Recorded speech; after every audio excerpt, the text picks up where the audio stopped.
Assalamualaikum warahmatullahi wabarakatuh. Hello, my name is Sekar Nailah Khairunnisa.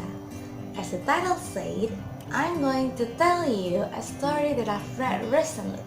It's a novel of James Patterson and Richard Dilalo, Alex Cross Traya. As you can tell by the title, it's one of the Alex Cross series. However, it's not about Alex stories. It's about a smart and courageous lawyer fought for racial equality. Alright, first of all, have you heard Ku Klux Klan? Let me give you a hint or hints. Long white robes and hooded, burning cross, and lynching. Ku Klux Klan is an American white supremacist hate group. Familiar enough, right? Yep, this novel told about this event. And James Patterson and Richard Dilalo made this story interesting and so touching. Okay, let's move on to the story. Well, it took place in 1906.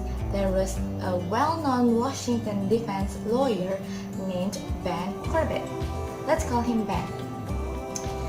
He was a very kind and generous man. He wanted to help those who can find justice anywhere else.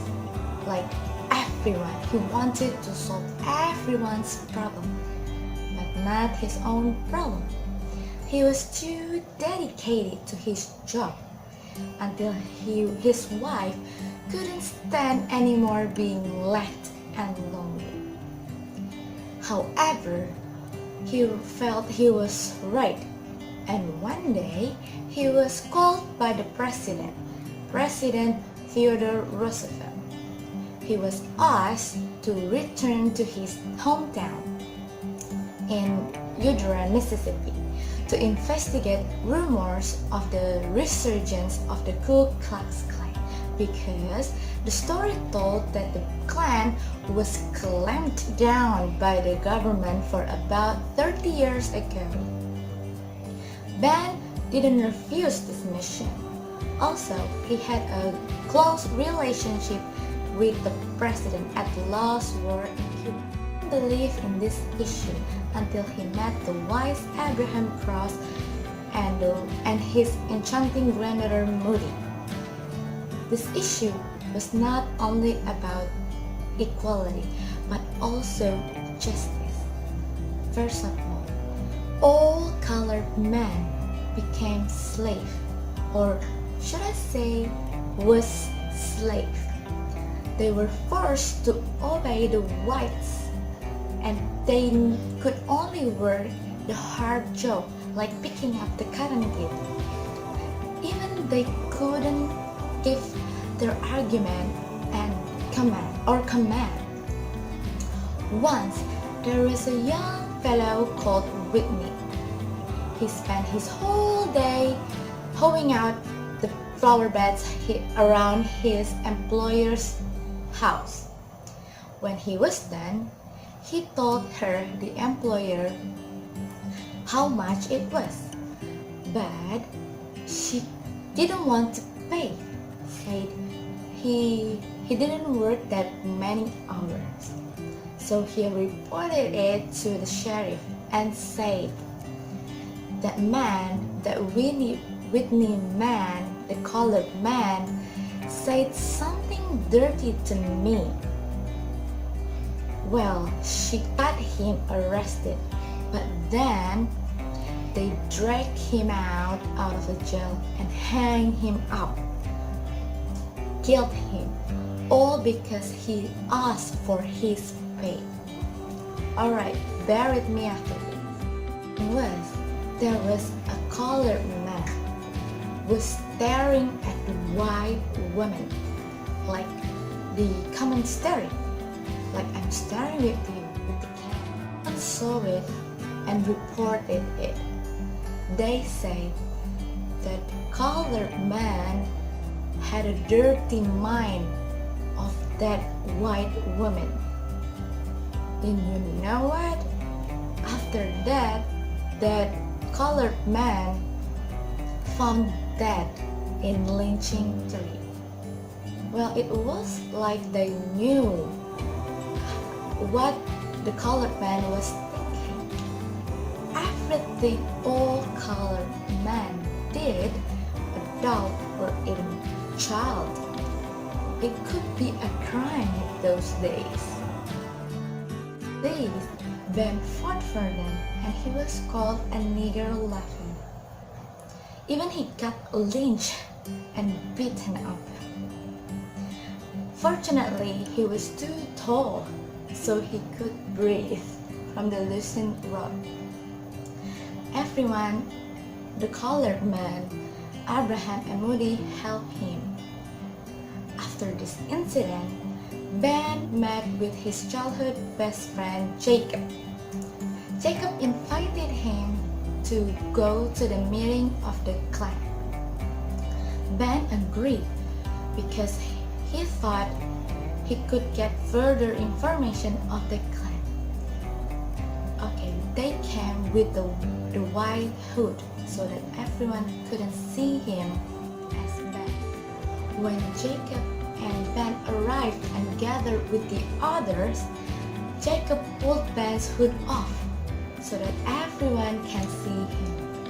At that time, everyone opened their hood too. Ben was really shocked to find those people was the people of the Udara that he knew, their neighbors, their friends.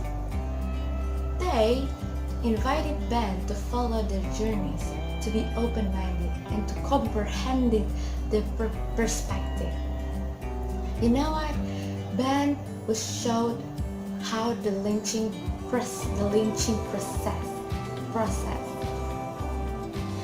Ben couldn't understand their perspective because they told Ben that the whites were supposed to rule the world and punish the blacks, the Jews, if they did wrong, and they picked the easiest way to punish them.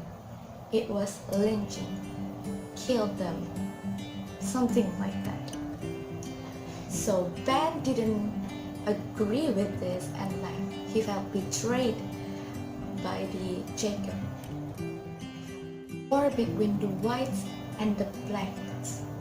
The Udara citizen who hated the colored people rode their horses, picked their guns, and raided Abraham's cross. Before this, Ben and his friend LJ Stranger knew about this and gathered everyone who wants to volunteer in guarding Abraham's house. And 2 men of the guarding team died. Fortunately, 3 of the white raiders was captured by Ben and LJ Stranger. They decided to report it to the sheriff.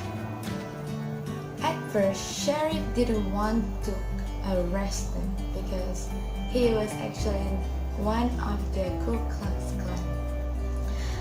However, Ben and LJ Stranger forced him and succeeded in forcing him to arrest them. After a few weeks, there will be a trial about him. The trial was led by Ben's father, Judge Corbett. At that trial, it was very clear that those white raiders was guilty by the 3 witnesses' statement. However, everyone actually knew that this trial was too hard and too impossible to be won by the colored people.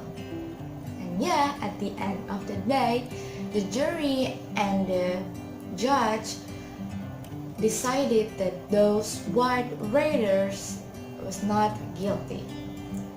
Yeah, and Ben and his friend was really sad and disappointed. Then the trial was led by Ben's father, Judge Corbett. At that trial, it was very clear that those white raiders was guilty by the three witnesses' statement. However, everyone actually knew that this trial was too hard and too impossible to be won by the colored people. And yeah, at the end of the day, the jury and the judge decided that those white raiders was not guilty. Yeah, Ben and his friend was really sad and disappointed. The trial was led by Ben's father, Judge Corbett. At that trial, it was very clear that those white raiders was guilty by the three witnesses' statement. However, everyone actually knew that this trial was too hard and too impossible to be won by the colored people. And yeah, at the end of the day, the jury and the judge decided that those white raiders was not guilty. Yeah, Ben and his friend was really sad and disappointed. Thought he has finished his mission, so he decided to return to the place where he called home. On his way, he met with the president's assistant, and he was asked to meet the president right after his arrival in Washington, D.C. President Roosevelt told him that everyone called Ben as a hero of Washington, D.C., a hero of the colored people in the South. President Roosevelt asked Ben to have a meeting and interview with the newspaper. President Roosevelt wanted to announce there was him as the president behind the Ben's adventure. He was the mastermind of Ben's journey. However, Ben refused this. He saw this as one of his political acts, and he felt betrayed as he became the pawn in one of his electoral chess game.